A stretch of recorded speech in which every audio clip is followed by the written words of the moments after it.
Paus Fransiskus, pemimpin umat Katolik sedunia, kini menghadapi kondisi kesehatan yang semakin menurun. Dengan usianya yang telah mencapai 88 tahun dan perawatan intensif yang terus dijalaninya di Rumah Sakit Gemelli Roma, muncul pertanyaan besar di benak banyak orang, siapa yang akan menjadi penerusnya jika terjadi pergantian kepemimpinan di Vatikan? Dalam sejarah Gereja Katolik, jika seorang paus meninggal dunia atau memutuskan untuk mengundurkan diri, seperti yang terjadi pada Paus Benediktus XVI, maka Vatikan akan mengadakan konklav, sebuah pertemuan rahasia para kardinal untuk memilih pemimpin baru. Proses ini berlangsung dalam keheningan Kapel Sistina, di mana suara mayoritas 2/3 harus dicapai untuk menentukan paus yang baru. Saat ini, ada 138 kardinal dari total 252 yang memiliki hak suara dalam konklav mendatang. Lantas, siapa saja kandidat terkuat yang berpotensi menjadi pemimpin Gereja Katolik berikutnya? Berikut daftar nama kardinal yang menjadi calon kuat menggantikan Paus Fransiskus. Pertama, Kardinal Pietro Parolin yang dikenal sebagai sang diplomat ulung. Kardinal Pietro Parolin adalah sosok yang paling banyak disebut sebagai penerus Paus Fransiskus. Sebagai Sekretaris Negara Vatikan selama 11 tahun, ia memiliki pengalaman diplomatik yang luas. Kardinal Parolin dikenal sebagai pemimpin moderat yang meneruskan kebijakan progresif Fransiskus.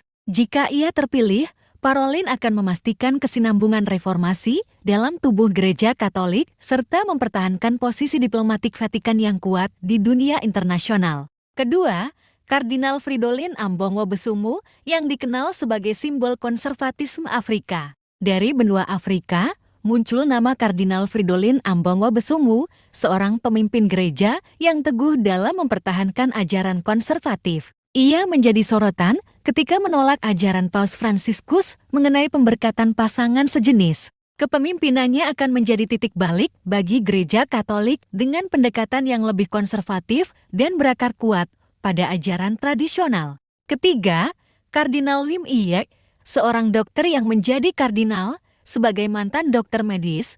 Kardinal Wim Iyek berasal dari Belanda dan dikenal sebagai tokoh konservatif yang kritis terhadap kebijakan progresif Paus Fransiskus. Pandangannya yang tegas dalam hal pernikahan dan ekaristi membuatnya menjadi sosok yang kuat bagi mereka yang menginginkan kembalinya ajaran Katolik yang lebih tradisional.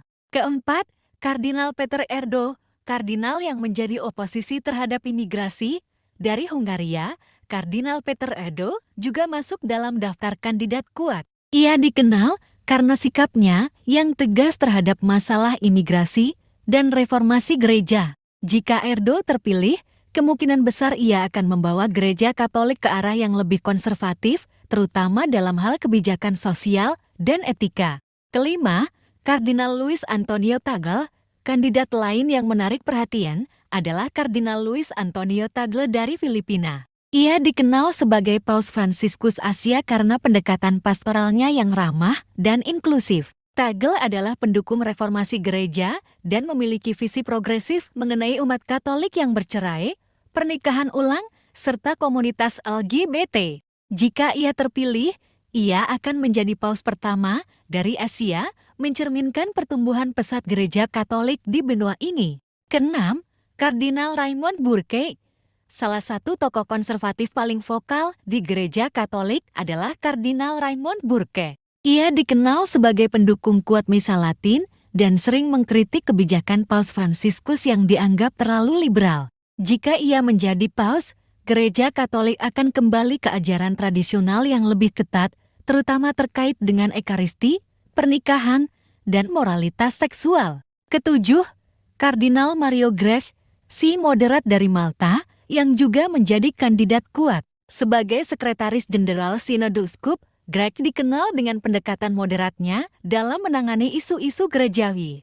Jika ia menjadi paus, gereja mungkin akan terus berjalan di jalur keseimbangan antara konservatisme dan reformasi. Kedelapan, Kardinal Matteo Zuppi dari Italia, seorang diplomat yang dekat dengan Paus Fransiskus. Ia diberi tugas penting dalam misi perdamaian di Ukraina yang menunjukkan pengaruhnya dalam politik internasional. Jika terpilih, Supi akan melanjutkan kebijakan perdamaian dan diplomasi yang diperjuangkan oleh Fransiskus. Siapa yang akan menjadi paus berikutnya? Apakah gereja akan memilih pemimpin yang meneruskan visi progresif Paus Fransiskus atau justru kembali ke akar konservatifnya? Pemilihan paus selanjutnya akan menjadi salah satu momen paling bersejarah bagi gereja Katolik. Kita hanya bisa menunggu dan melihat bagaimana konklav akan berlangsung. Apa pendapat kalian? Siapa kandidat favorit kalian? Tulis di kolom komentar dan jangan lupa untuk like, share, dan subscribe agar tidak ketinggalan informasi terbaru seputar gereja Katolik.